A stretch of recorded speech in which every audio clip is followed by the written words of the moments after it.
Yo Hassan, c'est la Ligue des Nakama, moi c'est Nsike, Mr. Prince, et aujourd'hui on va faire une critique-analyse aux deux derniers chapitres de One Piece, donc chapitre 932 et chapitre 933. Alors la semaine dernière on n'a pas fait de critique ou de chapitre, parce qu'il ne s'était pas passé grand chose. Ouais, le chapitre était court, il ne s'était pas passé grand chose quoi. C'est ça. Donc, préférais utiliser ce temps pour faire autre chose. Et voilà, clairement. Mais autant, voilà, c'était mieux d'en parler dans une vidéo, on regroupe les deux chapitres. Quoi. Exactement. Donc qu'est-ce qui s'est passé dans ces deux chapitres? Au final, c'est un peu là, on reste au même endroit, hein. C'est localisé là dans les locaux du Shogun, quoi. Le palais du Shogun. Quoi. Exactement. Donc on avait commencé le chapitre précédent avec Komurasaki qui jouait de l'instrument. Donc finalement on avait la révélation que c'était elle qui jouait de l'instrument. Quoi. C'est ça. Depuis ce temps-là, depuis qu'on voyait l'instrument à chaque changement d'acte. Exactement. Elle porte un masque quand elle joue de son morceau là. Mm-hmm. Donc interprété comme vous voulez, mais je pense que va y avoir un rapport avec son père, parce qu'on sait très bien que c'est la sœur de Momo. Donc il va y avoir un rapport avec son père ou sa mère plus tard, quoi. Genre un truc d'une chanson qui fait penser à ses parents, je sais pas quoi. Donc elle met le masque en pleurant ou je ne sais quoi, cache sa tristesse derrière le masque à chaque fois qu'elle ouais, je vois bien le délire. Sinon on voit pas pourquoi il aura un masque. C'est ça. Donc ouais, il y avait ça. Du coup on voit le shogun qui s'enjaille au début. Ouais, qui s'enjaille tranquille. Il est content avec toutes ses courtisanes. Voilà, donc tranquille, il vit la vie, quoi. Voilà, c'est ça, il est content. De son côté, il y a Robin qui s'était fait avoir par les ninjas. Par les ninjas, exactement, du shogun. Voilà, elle s'était fait griller. Et elle arrive à s'échapper. Oui, grâce à un de ses clones. Exactement, elle avait envoyé un clone au final. Parce que Robin est intelligente. Voilà, pas bête la fille, pas bête la waifu. On la connaît, on connaît ses bails. C'est ça. Pendant qu'il y a toujours aussi Nami et l'autre, je sais plus. Et l'autre ninja, je sais même plus comment elle s'appelle. Bref, voilà, dans le plafond. Ouais. Toujours en train d'observer. Et puis, il regarde la situation s'envenimer, quoi. Ouais, puis parce qu'il y a... regarde. Orochi qui fait son discours, là, auprès de tous les gens qui sont autour de lui, là, comme quoi, faut pas sous-estimer Kinemon et sa bande. D'ailleurs, il est en train de hyper Kinemon comme pas possible. Exactement. Kinemon, on sait que c'est pas un... Ouais, on sait... Kinemon, il est pas mauvais. Ouais, il est pas mauvais, mais la manière dont il en parle, tu te dis, merde, faut prendre Kinemon au sérieux, alors que putain de merde, nombre de fois on l'a vu ridicule dans ces dernières années, tu vois, il n'y a pas de quoi avoir la hype autour du mec, quoi. Mais ouais, il est en train de hyper Kinemon et tous les mecs... tous les hommes au four rouge de Kinemon, quoi. Il y a toujours foi en la légende, pas la prémonition, mais la malédiction de la mère de Momo, quoi. Donc il est persuadé qu'ils vont revenir, mais personne ne le prend au sérieux, quoi. Tout le monde est en train de se dire... Au final, il a raison. Il a raison, c'est ça le truc. Il a raison. C'est ça le truc. La révolution est en marche. La révolution est en marche, personne ne le croit, mais pourtant il a raison. C'est intéressant parce que généralement les ennemis, enfin les bad guys, ils sont pas au courant de ce qui se passe. Alors que lui, il y a juste la prémonition et il sait qu'il y a un truc qui se trame, et il a raison en fait. Il a raison, donc c'est le seul qui sera pas pris au dépourvu, contrairement aux autres, quoi. C'est ça. Parce que lui il est préparé, ça fait 20 ans qu'il est préparé, ce salaud. Et puis après, on voit le shogun péter les plombs. Ouais. Il pète les plombs parce que personne ne le prend au sérieux, tout le monde essaye de se retenir de rigoler, et puis t'as Otoko, voilà. Elle a rien à foutre. Elle s'esclaffe. Toujours en train de rigoler. Mais pas au bon moment, là. Le sourire naturel. Elle a choisi le mauvais moment pour éclater de rire, quoi. Et du coup, il pète les plombs contre elle, quoi. Oui. Il pète les plombs contre elle parce qu'il dit cette petite conne se fout de ma gueule. En gros, c'est ça. C'est quoi ce manque de respect, là? C'est ça. Donc, du coup, c'est à ce moment-là que Komurasaki intervient parce qu'elle veut la défendre. Ouais, elle veut la défendre. Elle veut la défendre, et puis c'est là qu'on voit son fond héroïque. Ouais. Ce qui confirme encore une fois que c'est la sœur de Momo, on le sait. Oui, parce qu'elle avait ces petits moments où elle regardait le sol, où elle avait le regard dans le vague quand ça parlait de Oden. Oui. Parce qu'en plus, il disait que oui, j'ai vu Oden mourir de mes propres yeux, mais on n'a jamais retrouvé le corps du gamin, et Kinemon, etc. Donc, elle avait son regard dans le vague, donc... Et voilà. Voilà. Là, en fait, à ce moment-là, à la fin du chapitre, je m'attendais presque à la voir dégainer le haki des rois. Non, c'est ça. Pour calmer tout le monde, tu vois, dans la salle. Ça, mais pour montrer qu'elle a une stature, tu vois. Ouais, mais elle a montré qu'elle était présente, quoi. Genre, quand l'autre, il a je dégage, t'es juste une courtisane, Annie. Je dis, ouais, mais moi, je me prosterne devant personne. Bon, c'est ironique pour une courtisane, mais... non, je m'agenouille devant personne. Voilà. Mais, ouais, elle a surtout mis une bonne gifle, quoi. Bon, au final, donc, tu dis tu dis que c'est un peu contradictoire, mais oui et non. Parce que non, mais dans les propos. Quand tu vois le comportement qu'elle a... Déjà, c'est la courtisane ça, ultime, ça va avec de luxe. Ça va avec les propos, ça va avec l'acte. Et en plus de ça, oui, quand tu vois comment elle se comportait avec les hommes qu'elle a courtisés. Oui. Qu'elle a courtisé, qui sont venus la courtiser, d'ailleurs. Donc, voilà. Ça, c'est parce que c'était des... Enfin, pas des ploucs, mais c'était pas les mecs des plus hauts rangs, quoi, je veux dire. Oui, non, d'accord. Parce que tu vas pas me faire croire que depuis le temps qu'elle est là, il y en a absolument aucun qui lui est passé dessus alors qu'il avait... Ah non, parce que bon, je pense qu'il y en a qui ont dû être vexés quand même. Oui. Il y en a qui devraient être vexés depuis le temps. À moins qu'ils soient réservés à Kyoshiro, mais bon, voilà. Bon, et puis en du plus, coup... elle balance le fait qu'elle est la fille d'un guerrier. Ouais, bon, bref, voilà, merci. Et du coup, bon, on va dire qu'on passe dans le deuxième chapitre. Ouais, parce qu'on commence avec Kyoshiro qui est là en train de préparer sa lame, quoi. C'est ça, exactement. De se dire que bon... Le shogun qui passe en hydre. Ouais. Voilà, qui se transforme confirmé, en hydre. Voilà, il a son fruit du démon, c'est le fruit de... Fruit mythologique. Fruit ancien du Zoan. C'est ça. Du modèle Orochi, je sais plus quoi. C'est ça. Enfin, ouais. Serpent, quoi. Ouais, voilà, c'est ça. Et donc le troisième aura un fruit du serpent avec les sœurs de Hancock, quoi. Exactement. Et du coup, après... Ah là, c'est la panique. Après... Il y a Robin qui veut sauver Otoko parce que... Bon, oui, elle veut sauver Otoko. Il s'enfuir parce que les autres, ils arrivent. Le shogun est prêt à s'en prendre à Komurasaki. Ouais. Du coup, puisqu'elle veut protéger la petite. Ouais, c'est ça. Mais au final, on voit qu'il veut pas, quoi. Parce que faut pas déconner. Ouais, bon, il veut quand même se la taper. Voilà, quoi. il la veut quand même, quoi. Il veut tremper le biscuit, quoi. C'est... Donc faut pas déconner. C'est du haut standing, quoi. Ah ouais, alors je la veux quand même, quoi. Voilà. En plus, elle a ce petit côté impertinente, ouais, là, voilà. Ça doit l'exciter un peu, quoi.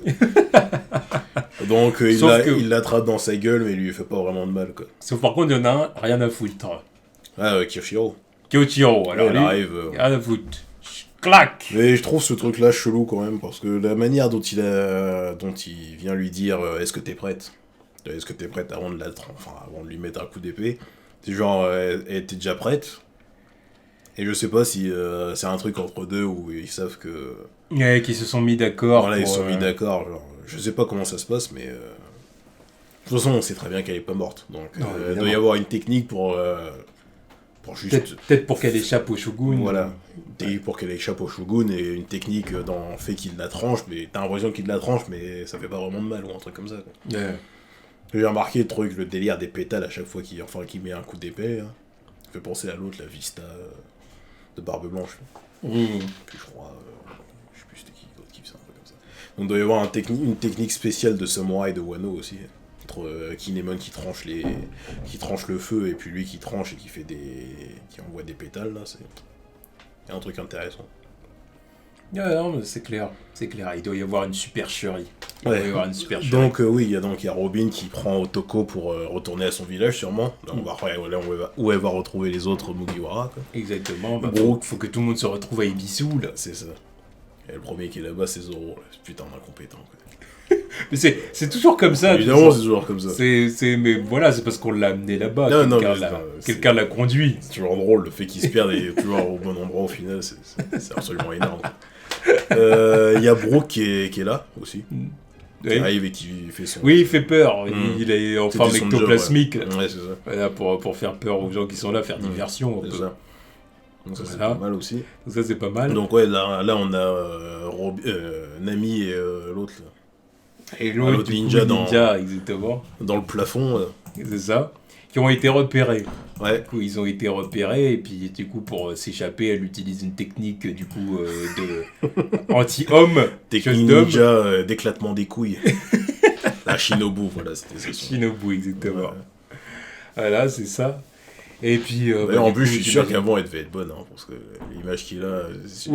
elle a pris un sale coup de vue, en fait. Bah, soit c'est ça, ce qui m'étonnerait pas. Soit il a pas la bonne image, mais moi, je suis sûr que c'est ça. Elle était mignonne avant, mais... Elle a mal vieilli, bon, elle a pris 20 ans dans la gueule. Les habitudes d'Oda, quoi. Voilà. Oda a l'habitude de faire ça. Voilà, c'est Big Mom. Quoi. Même pour Big Mom, il nous a fait le coup. Ouais. Alors, ce qui est incompréhensible. Bref, je cherche pas. C'est comme My Hero Academia avec Grand Torino. Tu vois, des gains qu'il a avant, après... C'est pas pareil. C'est pas pareil, mais parce que le style est pas pareil aussi. Même, c'est pas du tout pareil. Parce que Grand Torino, on est dans une logique de il vieillit, donc il a rétréci. C'est exactement comme... Il rétrécit. C'est exactement comme... Entre faire 1m90 et 1m20... Oui, mais il y a des mangaka qui ont l'habitude... 1m20, et encore, t'as l'impression qu'il fait 90 cm. Oui, mais il y a plein de mangaka qui ont l'habitude de faire ça. C'est presque un code, tu vois. Même Pinako dans Full Metal... Donc à la limite, je peux comprendre cette logique-là. C'est pour dire maintenant c'est un petit vieux, un peu innocent. Non, mais je comprends aussi. Je comprends. Mais Oda, lui, ce qu'il fait, c'est qu'en gros, regarde Big Mom. Big Mom, enfant, elle est énorme. Puis quand elle arrive à 20 ans, miraculeusement, elle est toute fine, le corps parfait. Et quand elle revieillit, bah, elle retrouve l'apparence qu'elle avait quand elle était toute petite. Quand elle arrive à 60 piges, quoi. Comment ça marche ? Je cherche pas. C'est pour expliquer pourquoi elle s'est fait troncher pendant 40 ans aussi. C'est ça ? C'est en fait à partir du moment, dans le monde de One Piece, à partir du moment où une fille a ses règles jusqu'à la ménopause, je pense, bah, elle se doit d'être parfaite, quoi, physiquement. Ça dépend, il y a qu'à voir, comment elle s'appelle, la copine à Riley. Shaki. Mais ça, c'est des personnages qui sont parfaits du début à la fin. Voilà, non mais c'est ça. Riley, il se met bien. Ouais, évidemment qu'il se met bien. Avec une ultra kilf, là. Enfin bon, bref. Enfin bon, oui, voilà. Et puis on en arrive à la dernière partie du chapitre. Oui, donc, un ami qui balance son attaque avec Zeus. À noter que Zeus n'est pas sous l'effet de l'amnésie, contrairement à sa détentrice. Non. Contrairement à son... Ce qui veut dire que sa maîtresse, quoi. Zeus est plus ou moins séparé du coup de Big Mom, j'imagine. Pareil que pour Napoléon le chapeau aussi, je pense. Bah, Napoléon le Chapon... Il s'est pas réveillé. Il s'est toujours pas réveillé, il est toujours dans les nappes. Bah oui, voilà. Ce qui veut dire que lui, il est plus ou moins du coup lié à Big Mom encore. Non, je crois pas. Parce que je crois que lui, c'est parce qu'il était avec elle, donc il a pris le coup sur la tête en même temps, mais je pense pas que lui, il ait de l'amnésie, donc... C'est peut-être ça, ouais. Enfin bon, du coup, et on puis, en arrive... il faut pas oublier que Kyoshiro avait aussi le petit prospectus de la révolte. Oui. Donc est-ce qu'il va faire partie de leur bande plus tard ? C'est possible. C'est possible parce que vu son comportement et ton hypothèse là sur Komurasaki, c'est possible. Vu son comportement et le fait qu'il respecte pas Roshi depuis le début, là, ça peut venir. Mais il faut en arriver à la fin du chapitre. Le gros du chapitre. Enfin, le gros. Ouais, dans tous les sens du terme. Ouais. Donc, le groupe des Chopper, donc avec Momo... Okiku et Otama. Okiku et Otama, exactement, voilà. Ils sont avec Bimom et ils parlent avec Bimom. Voilà, ils lui ont donné à manger. Voilà. Enfin, Tsuru lui a donné à manger. Donc elle est reconnaissante, elle est toute gentille. Comme quand elle était enfant. Ouais. Exactement. Et du coup, bah là, ils ont l'intention d'aller vers... les Udon. La prison de Luffy. Exactement. Donc j'imagine du coup qu'elle va foutre un bordel là-bas et puis que ça va permettre aux autres de s'échapper. Évidemment. Ou quelque chose comme ça, j'imagine. Mais en plus, non mais... Est-ce qu'ils ont besoin d'elle pour s'échapper ? Du peu qu'on a vu de la prison de Luffy, c'est un peu un camping le machin, ils sont tranquilles là-bas. Ils s'entraînent comme ils veulent, il y a personne qui est venu leur casser la gueule parce qu'ils ont des gardes. Ouais, mais maintenant on n'a rien vu de comment c'est autour de la prison et comment c'est gardé. Ouais. Comment c'est gardé au final. À l'intérieur, ça peut être bien gardé déjà. À l'intérieur, c'est pas bien gardé, ça c'est sûr. C'est un camp de vacances. Mais à l'extérieur, comment ça se passe, tu vois, aux frontières de la prison, si tu veux. Je sais pas. J'attends de voir parce que ça fait longtemps qu'on n'a pas vu Luffy et Kid. Là. Yeah. Donc j'attends de voir comment ça va se passer. Mais bon, ça me fait chier de savoir que. On va revoir Luffy avec des bras comme as. Ah bah il a déjà des bras comme as. Ah ouais, il les a déjà pris, développés. Il a pris. Hein. Voilà, reste à voir dans quel état il va être là. Enfin bon, Big Mom. Bon, Big Mom. 9 jours avant la bataille finale. Big Mom, non, je suis définitivement pas pour ce qu'Oda était en train de faire avec le c'est une solution de facilité. C'est certes, on va me dire oui, mais il faut faire confiance à Oda et tout. Je lui fais confiance, mais je suis pas d'accord avec le truc quand même. C'est trop facile. Franchement, c'est trop facile et en plus, ça l'a fait passer vraiment définitivement pour une. Oh non, mais elle est gaie. Alors, on le sait de toute façon que c'est un personnage qui. De toute façon, voilà, Oda, il a calibré Big Mom et Kaido de cette façon-là. Ils ont des failles psychologiques. Physiquement, ils sont surpuissants, mais psychologiquement, ils ont des failles psychologiques qui vont les mener à leur perte. Ouais, mais de ce qu'on a vu, Big Mom pour l'instant. Voilà. Bah, c'est comme ça qu'il a prévu le truc. Kaido, c'est pareil, hein, son truc de l'alcool et tout, c'est pas là pour rien. Ouais, mais Kaido, il est toujours plus impressionnant que elle, quoi. Big Mom,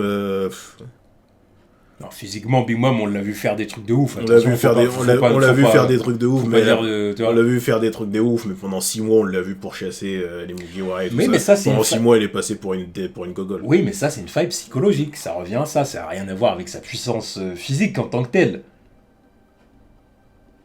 Ça n'a rien à voir avec sa puissance physique en tant que telle. C'est vraiment ça, c'est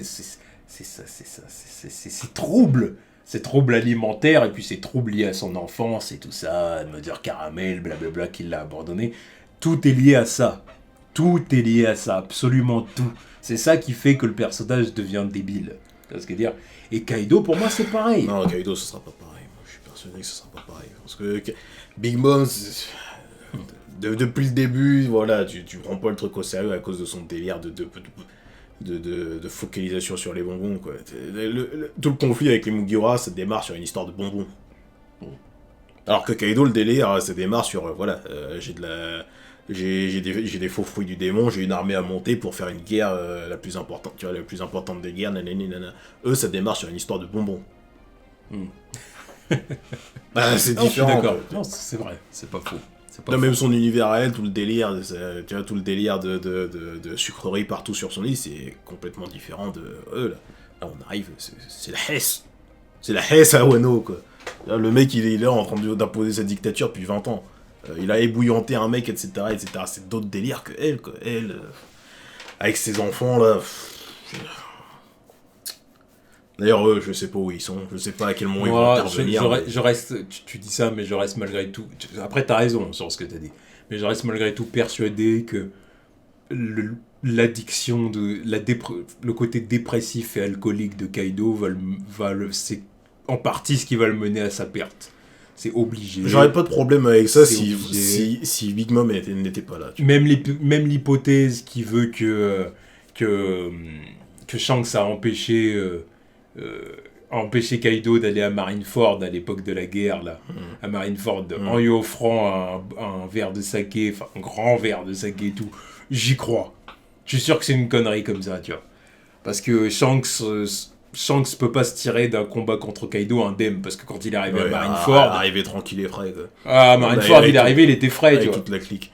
Ouais, non, mais ce que dire. Donc je suis sûr qu'il l'a dissuadé comme ça, et je suis sûr qu'une partie, je dis pas tout, il va y avoir un combat contre les Supernova et tout, c'est sûr. Mais je suis sûr et certain qu'une partie de sa défaite va être liée au fait qu'il veut mourir, le côté dépressif et alcoolique du personnage. Pour ça déjà, je le dis, je le répète, ça, j'aurais pas eu de problème avec ça si Big Mom n'était pas là. Parce que maintenant que Big Mom elle est là, elle va avoir affaire avec sa défaite aussi. Si on aurait pu jouer avec les trucs, Kaido est suicidé, il est alcoolique, et en même temps il affronte tous les autres tout seul. Là, tous les autres ils l'affrontent, mais ils sont en galère. Juste contre lui, ok. Mais maintenant qu'il y a Big Mom là-dedans... putain de merde.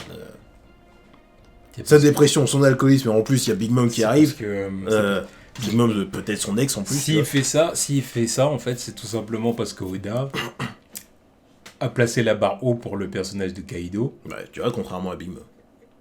Là aussi, c'est une différence de traitement aussi. Et qui se dit que pour faire tomber Kaido, ils ont besoin de Big Mom. Même si elle ne l'attaque pas directement physiquement, ils ont besoin d'elle pour... de toute façon, on va bien voir ce qu'il va en faire. Tu vois, on va bien voir ce qu'il va en faire. Mais si Oda fait intervenir Big Mom, c'est parce qu'il se dit qu'ils ont besoin de Big Mom, que sans Big Mom, ils font pas tomber Kaido. Mais là, ce qui me fait chier, ça fait qu'on revient à quand il disait qu'il savait pas comment faire, pour que Luffy batte Kaido. Là, ça tout se dessine. Ouais, mais là, ça me fait un peu chier parce que ça veut dire que c'est un truc qu'il a pensé il y a pas si longtemps que ça, en fait. Depuis le temps qu'il nous fait mousser Kaido. Quand il a dit ça fait un moment. Ça remonte. Combien de temps qu'il a dit, je sais pas quand est-ce que. Combien de temps l'arc avait même pas commencé. Je sais même plus combien ça fait. Ça veut dire que ça fait pas longtemps. L'arc avait pas commencé. L'arc il a commencé presque à la fin de l'année dernière. Mais c'était bien avant ça qu'il avait dit ça. Donc c'était quand je sais plus quand, mais je sais que c'était bien avant ça. Pour moi, s'il dit ça post Dressrosa, bon, c'est problématique, quoi. Ça veut dire qu'il y a pas pensé avant. Enfin bon, bref. En tout cas, on verra ce qui va se passer dans les prochains chapitres. Parce que Kaido, il nous le prépare depuis Punk Hazard, quoi. Ah bah oui.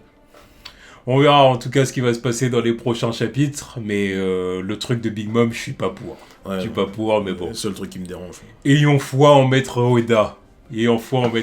Tout simplement. Voilà. Tous.